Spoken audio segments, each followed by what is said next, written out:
জেনুমা TV 24-এর পর্দায় আপনাকে স্বাগতম। মধ্যপ্রাচ্যের আকাশে কি তবে যুদ্ধের কালো মেঘ ঘনীভূত হচ্ছে? পর্দার আড়ালে এক ভয়ঙ্কর দাবার চাল শুরু হয়েছে, যার একদিকে আছেন ডোনাল্ড ট্রাম্প আর অন্যদিকে সৌদি আরবের ক্ষমতাধর যুবরাজ মোহাম্মদ বিন সালমান। ইরানকে দুনিয়া থেকে বিচ্ছিন্ন করতে ট্রাম্পের কানে কোনো গোপন মন্ত্র দিচ্ছেন সালমান? কেন এই দুই মুসলিম দেশ গত ৪০ বছর ধরে একে অপরের রক্তপিয়াসী? আজকের ভিডিওতে আমরা উন্মোচন করব রিয়াদ আর তেহরানের সেই রুদ্ধশ্বাস শত্রুতার নেপথ্য কাহিনী। বিশ্লেষকরা বলছেন, হোয়াইট হাউসে ট্রাম্পের ফেরার খবরে সবচেয়ে বেশি খুশি হয়েছেন যুবরাজ সালমান, কারণ তিনি ইরানকে শুধু প্রতিবেশী নয় বরং নিজের অস্তিত্বের জন্য প্রধান হুমকি মনে করেন।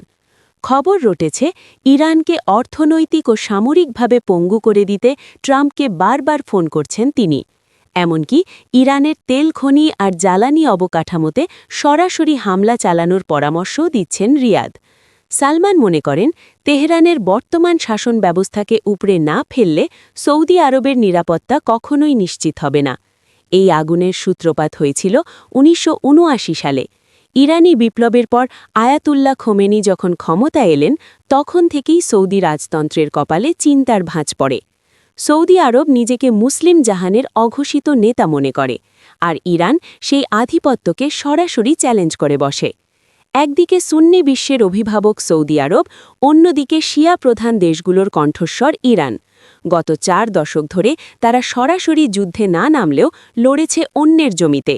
ইরাক, সিরিয়া, লেবানন আর ইয়েমেনে বইছে তাদের সেই ছায়া যুদ্ধের রক্ত। সালমান এখন কেন এত মরিয়া? উত্তরটা সহজ: পারমাণবিক অস্ত্র। সৌদি যুবরাজ ভয় পাচ্ছেন, ইরান যদি পরমাণু শক্তিধর হয়ে যায় তবে মধ্যপ্রাচ্যে তেলের বাজার আর রিয়াদের নেতৃত্ব ধুলোয় মিশে যাবে। তাই ট্রাম্পের ম্যাক্সিমাম প্রেশার নীতিকে ঢাল হিসেবে ব্যবহার করতে চান তিনি। সালমান এখন দ্বিমুখী চাল চালছেন। একদিকে ট্রাম্পকে দিয়ে ইরানকে কোণঠাসা করা, অন্যদিকে নিজের সামরিক শক্তিকে অনন্য উচ্চতায় নিয়ে যাওয়া। ওয়াল স্ট্রিট জার্নাল থেকে শুরু করে বড় বড় সংবাদ মাধ্যমের দাবি, মধ্যপ্রাচ্যে দাবার পরবর্তী চালটি হতে যাচ্ছে অত্যন্ত রক্তক্ষয়ী। সালমান মনে করেন, ইরানকে দুর্বল করার এটাই ঐতিহাসিক সুযোগ। যদি ট্রাম্প এখন পিছু হটেন, তবে সৌদি আরব সহ পুরো অঞ্চলের জন্য তা হবে আত্মঘাতী। তাই তিনি ট্রাম্পকে ক্রমাগত উৎসাহ দিচ্ছেন ইরানের কঠোরপন্থী সরকারকে গুঁড়িয়ে দিতে। ইতিহাস কি তবে নতুন কোনো মহাযুদ্ধের সাক্ষী হতে যাচ্ছে?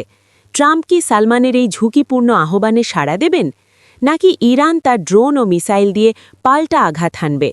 আপনার মূল্যবান মতামত আমাদের কমেন্ট করে জানান।